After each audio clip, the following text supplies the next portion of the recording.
Welcome to Design Diary, the podcast where you get to look inside my board game design notebook as well as what's going on inside my head. We look at a new word each day from the sense of mechanics, tone, theme, or inspiration for a full game. Today's word is homiletic, of relating to or resembling a homily, of or relating to the art of preaching, also preachy. I'm going to just hit the little button here. Homiletic. Just to make sure I'm saying that right. It's one of those words that every time I look at it, I feel like I spelled it wrong. And Homiletic.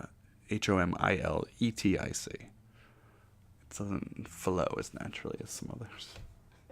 But so let's see what I wrote. I got 2 pages, so it's kind of been an average this week. Except for Intrepid, I went all out. And I haven't read this back since I wrote it, so let's see.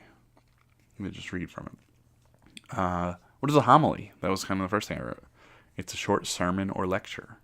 And then it also says, of or relating to the art of preaching, also preachy. And it's funny because it puts it in all caps, so it seems real. It's just a link to what preachy was, but it seems more important than it is. But what do I think of when I say the word preach?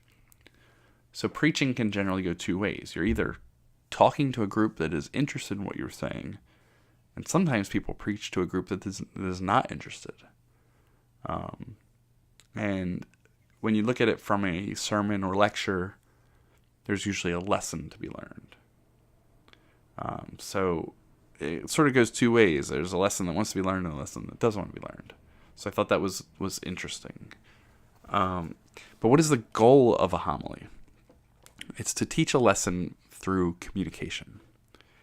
To tell a story that connects with your listeners, to have a conversation, although it's usually one way. So to pull this away from a religious connection, it could be as basic as an instructor teaching a lesson, or someone composing or acting out a tweet on social media, or Facebook posts, or Instagram, or whatever your preference is. But to me, it sounds very much like one-way communication that is hopefully absorbed. There's that hope there. So, looking at it from a game side, I wrote, what if there was a game where you could gain knowledge with other players as an action? So, let's say we're all competing business owners in a mall. So I run, and competing, not being I run a toy store, you run a toy store, but we're just all different stores, because that just makes for a better game. I run the toy store, you run the pretzel stand, and she runs the, what's that stand I was just looking at? The Cinnabon. Not to promote them or anything, but it was one that was hard to resist the other day when I was walking by. So as a business, so I mentioned that running places in a mall is too realistic of a theme for me to be interested in, but we're going with it. I always feel like real life themes just make you think of work in real life, and it's not an escape, and therefore it sort of disconnects with people. It connects with people because they understand it and can relate to it, but I feel like people tune out on those themes because they just want to be away from it. But as a business owner, your goal is to 1, gain money, but 2, gain your customer base. I can imagine a variety of ways to do this with market research, trial and error, advertising, and more. But one thing you can do is share your knowledge with your peers or your competitors. It helps them, which is generally bad for you. So if I give you knowledge, you're going to gain additional insight and paths to victory. But it can be good for me as well. Let's say every time they use something that they learned from me, that I gain prestige points. So I learned a new business tactic, which is, going back to an episode from last week, is social media with the Moon Pies. My new business tactic is to hire some savvy, writer to be my social media manager, and things start to succeed from that. Now, I can keep to reap those rewards, but as an alternate, I can keep reaping those rewards.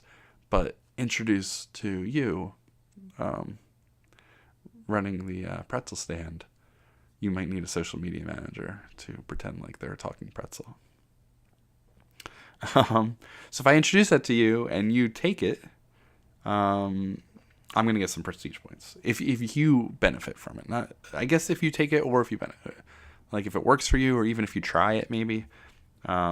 Anything, but what it means is just that like I was the teacher and I get some credit.